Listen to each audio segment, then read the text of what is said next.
ঠিক কি ঠিক না?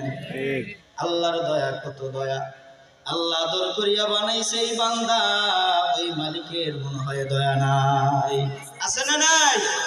সেই মালিকের নামটা একবার জোরে ডাক দেই, আল্লাহ। হয় নাই মনকে গলাই দিয়া, তাকওয়াটাকে নরম করে দিয়া, মনটাকে গলাই দিয়া দুই হাত জায়গায় আল্লাহর নামটা ডাক দাও, আল্লাহ। আল্লাহ আমাদের সবাইকে তুমি মাফ করে দাও, বলেন আমিন। প্রার্থনা করবো কার কাছে? আল্লাহর, না দুনিয়ার কোন মানুষের কাছে। যখনই নামাজের পরে দুই হাত তুলে দিয়ে বলেন, মালিক দুনিয়ার ভিতরে তো তুমি আদর করিয়া বানাইছো এই বান্দা, তুমি তো এই ফেরেশতাদেরকে গর্ব করিয়া বলতে থাকো, ওই পকি ওই মাদ্রাসার পাশে একটা জান্নাতের বাগান মিলছে, ওই বাগানের ভিতরে কত আমার আল্লাহর গোলাম, কত মুসলমান বসছে, ফেরেশতারাই চতুর্দিকে ঘুরিয়ে ঘুরিয়ে দাঁড়ায় রইছে। আল্লাহ তাআলা জিজ্ঞেস করে, হে ফেরেশতারা ওই মানুষরা কি চায়? ফেরেশতারা বলে, মালিক এই মানুষরা তোমাকে চায়। আমরা চাই কাকে? জোরে বলে, আমরা কাকে চাই? নারায়ে তাকবীর, আল্লাহু আকবার। আমরা আল্লাহকে চাই, আল্লাহকে এমন চাওয়া চাই, মৃত্যুর আগে আল্লাহকে নিয়ে কবরে যাইতে চাই। যদি আল্লাহকে না নিয়ে যদি ওই অন্ধকার কবরে যায়, জাহান্নাম ছাড়া তো কোনো রেহাই নাই। ও দুনিয়ার মুসলমান, এই জন্য দুনিয়ায় যতদিন আল্লাহ হায়াত রাখছে, এই হায়াতের ভিতরে নেক কাজ কামাই করিয়া, জান্নাত কামাই করিয়া তারপরে কবরে যাওয়া লাগবে, ঠিক কি ঠিক না? দুনিয়ার মুসলমান, আমরা তো দুনিয়ায় বসে ভুল করি। কেমন ভুল করি? আল্লাহ তাআলা ফজর ডাকে মসজিদে যাই না, জোহর ডাকে মসজিদে যাই না, আসর ডাকে মসজিদে যাই না, মাগরিবে ডাকে মসজিদে যাই না, এশা ডাকে মসজিদে যাই না। তারপর তো আল্লাহ আমাদের উপরে নারাজ হয় না।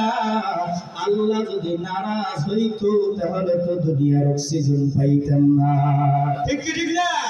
আল্লাহ নারাজ হয় না, আমরা তো গুনার সাগরে হাবুডুবু খাই, গুনার ভিতরে পড়ে রয়েছি। এই জন্য আল্লাহ তাআলার দরবারে প্রার্থনা করা লাগবে, আস্তাগফিরুল্লাহ, প্রার্থনা করব আল্লাহর দরবারে, ইন্নাল্লাহা কানা গফুরুর রহিমা। কবুল করবেন আমার আল্লাহ। আল্লাহ তো দয়াময় আল্লাহ, আল্লাহ তো রহিম, আল্লাহ তো গফুর ও গফফার, আল্লাহ তো আর রহমান, আল্লাহ তো রহিম। ওই রহিম নামে উসিলা করে যদি কেউ মাফ চায়, আল্লাহ মাফ করে দিতে পারে। ইয়া আইয়ুহাল্লাযীনা আমানু তুবু ইলাল্লাহি তাওবাতান নাসুহা। কোন মুমিন বান্দা যদি তওবা করার মতন তওবা করতে পারে, কোন মুমিন বান্দা যদি আল্লাহর নামটা ডাকার মতন যদি ডাকিয়া বলতে পারে, মালিক জীবনের তামাম গুনাহ তুমি ক্ষমা করে দাও, আল্লাহ ক্ষমা করতে পারে কি পারে না? বনি ইসরাইলের ওই মুসা আলাইহিস সালাতু ওয়াস সালাম আল্লাহর পয়গম্বর, ওই সময়কার একজন যুবক আছে, এমন কোন গুনাহের কাজ নাই করে নাই, জিনা করছে, পাপ যত আছে করছে, আল্লাহর নাফরমানি করছে। এলাকার মানুষজন সবাই একত্রিত হইল, মুসা আলাইহিস সালাতু ওয়াস সালাম আল্লাহর পয়গম্বর তার কাছে গেল। ও আল্লাহর নবী, আল্লাহর পয়গম্বর মুসা, এই গ্রামের ভিতরে একজন যুবক আছে, আল্লাহর নাফরমানি করে, আল্লাহ নাফরমানি করে, পাপ কাজ করে, এমন কোন পাপ কাজ নাই যে করে নাই। একে দুনিয়া থেকে, এই দুনিয়া থেকে, গ্রাম থেকে তারায়া জঙ্গলার ভিতরে ফালায় দেয়।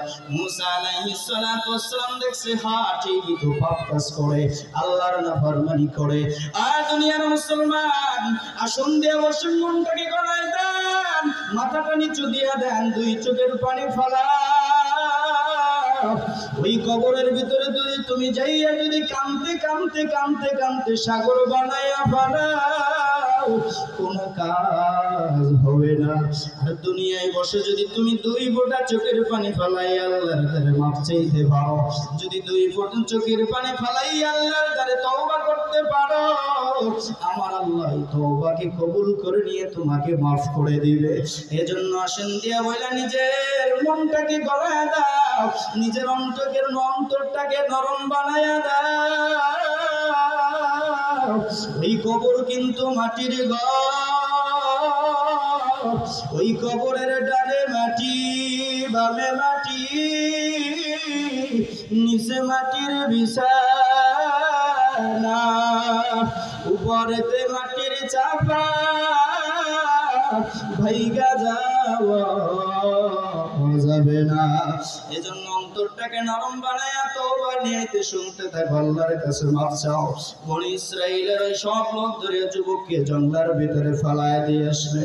এমন অবস্থায় আল্লাহ তাআলা জিবরাইলের মাধ্যমে মুসা আল্লাহর পয়গম্বরের কাছে পাঠিয়ে দিলেন, হে জিবরাইল, আমার পয়গম্বরের কাছে যা বলো জঙ্গলার ভিতরে আমার একজন খাস বান্দা আছে, আমার একজন পাগল আছে, ওই পাগলের আনিয়া জানাজা পড়াইয়া তারপরে কবরে শোয়াইতে বলো। জিবরাইল আলাইহিস সালাতু ওয়াসসালাম মুসা পয়গম্বরের কাছে আসলেন, এসে বললে জঙ্গলার ভিতরে একজন যুবক আছে, যুবকরে হারিয়ে জানাজা পড়ে কবরে দিতে বলছেন আল্লাহ। মুসা পয়গম্বর এলাকার মানুষদেরকে খবর দিল, এলাকাবাসী সবাই এদিকে আসো, জঙ্গলার ভিতরে আল্লাহ যাইতে বলছে, আল্লাহর একজন খাস বান্দা আছে, আল্লাহর একজন যুবক আছে। মুসা পয়গম্বর বনি ইসরাইলের ওই লোকদেরকে যখন ডাক দিলেন, তারা তো হুদাহুদি যাওয়ার দরকার নাই, তারা তো হুদাহুদি চাইবে না। মুসা পয়গম্বর আল্লাহর কাছে বললেন, আল্লাহ এই বনি ইসরাইল এমন, তারা তো খালি খালি যাবে না।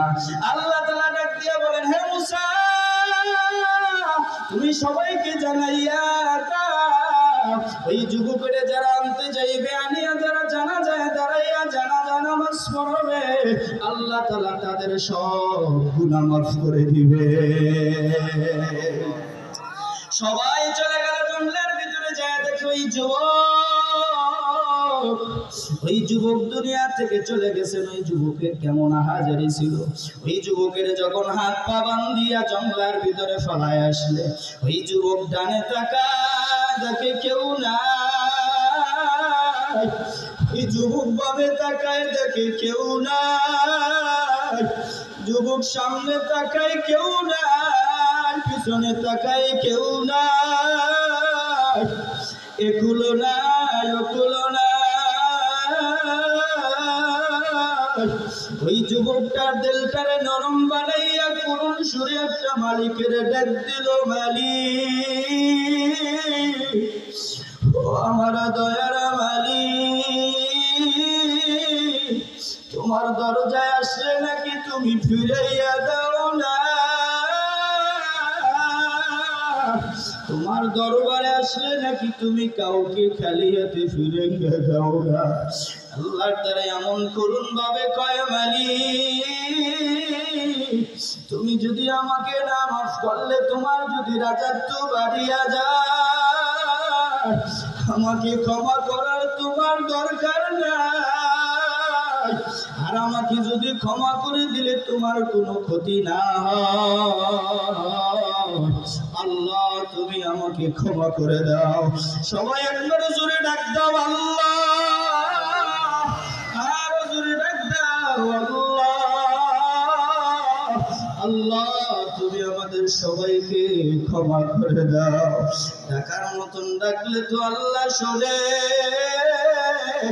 অতি গভীর হয় রজনী যখন, নীরবে প্রভুর নাম জপিও তখন, প্রভুর করুণা যদি পাইবারে চাও, প্রভুর করুণা যদি পাইবারে চাও, গভীর রাতে উঠে প্রভুর গুণগান গাও, গভীর রাতে উঠে প্রভুর গুণগান গাও। ওই যুবক এমন তারা বলল, আল্লাহর দ্বারা এমন তারা তওবা করছে, ওই তওবাটা মালিকের বড় ভালো লাগলো। ওই যুবকের এমন তারা ডাক, এমন করুণ সুরে ডাক দিছে, আল্লাহ, ওই ডাক্তার আল্লাহর আরশ কাঁপিয়ে উঠলো। আস্তাগফিরুল্লাহ, ইন্নাল্লাহা কানা গফুরুর রহিমা। আল্লাহ তো বড় দয়ালু, আল্লাহ তো ক্ষমাশীল, আল্লাহর মতন ক্ষমাশীল আর কেউ নাই। যুবক এমন তারা ডাক দিল, আল্লাহ তাআলা তার তামাম জিন্দেগীর গুনাহ ক্ষমা করে দিয়ে জান্নাতবাসী করে দিলে। বনি ইসরাইলের লোকেরা যখন গেলেন মুসা আলাইহিস সালাতু ওয়াস সালাম আল্লাহর পয়গম্বর যখন ওখানে গেলেন, সবাই যে ডাক দেয়, হে মুসা কার কাছে নিয়ে আসছো? তো বড় পাপী, ও তো আল্লাহর বড় নাফরমান, ও তো দুনিয়ার ভিতরে এমন কোন গুনাহ নাই করে নাই। মুসা আল্লাহর পয়গম্বর দেখে তো তাই, ও তো এমন একটা পাপী, ও তো আল্লাহর বড় দুশমন। মুসা আলাইহিস সালাতু ওয়াস সালাম কি বলবে? আল্লাহর সাথে বলতেছেন, ও মালিক, এই মানুষটা বলতেছো তো দুনিয়ার সবথেকে পাপী, আর তুমি বলো নাকি খাস বান্দা। আল্লাহ ডাক দিয়ে কয়, হে মুসা, কথা দুটোই সত্য, ও দুনিয়ার ভিতরে বড় পাপী, ও দুনিয়ার ভিতরে বড় পাপী ছিল, এটা কথাটা সত্য, আর আমি আল্লাহ যে বলি আমার কাজ বান্দা, এটাও বড় সত্য। মুসা আমি যা জানি তুমি তা জানো না। মুসারে ডাক দিয়ে কয়, আল্লাহ কয়, মুসা এই বান্দারে তোরা জঙ্গলায় ফেলাই দিছ, ও ডানে তাকাইছে তাকায় দেখে কেউ নাই, ও বামে তাকাইছে তাকায় দেখে কেউ নাই, ও পিছনে তাকাইছে দেখে কেউ নাই, ও সামনে তাকাইছে দেখে কেউ নাই, ও দুনিয়ার ভিতরে নৈরাশ হইয়া এগুলো পায় না, ওগুলো পায় না, ও হাত দুটা জাগাইয়া তোর দিলটাকে এমন তারা নরম করছে, ও তওবা এমন তারা করছে, ওর দিলটা নরম বানাইও আমারে যখন মায়ার সুরে ডাক দিছে আল্লাহ, সবাই একটা মায়ার সুরে ডাক দাও আল্লাহ, আর সুরে ডাক দাও আল্লাহ, আল্লাহ। মাঠের ভিতরে তোমার বান্দারা মাথাটা নিচু করে দিয়ে কান্দে, শরীর তোমাকে ডাকে, আল্লাহ তুমি এই বান্দাদের সবাইকে মাফ করে দাও। মুসা আলাইহিস সালাম আল্লাহর পয়গম্বর যখন আল্লাহ বললেন মুসা, ও যে এমন করুণ সুরে বলল, ও না, ও যে সময় দোয়া করছে, ওই দোয়া একার জন্য দোয়া করছে, ও যদি বলতো এই সময় কালে আল্লাহ তামাম দুনিয়ার মানুষদেরকে ক্ষমা করে দাও, আর তওবাটা আমার কাছে এত ভালো লাগছে, ও যদি তামাম দুনিয়ার মানুষের জন্য ক্ষমা চাইতো, আমি আল্লাহ তামাম দুনিয়ার মানুষকে ক্ষমা করে দিতাম।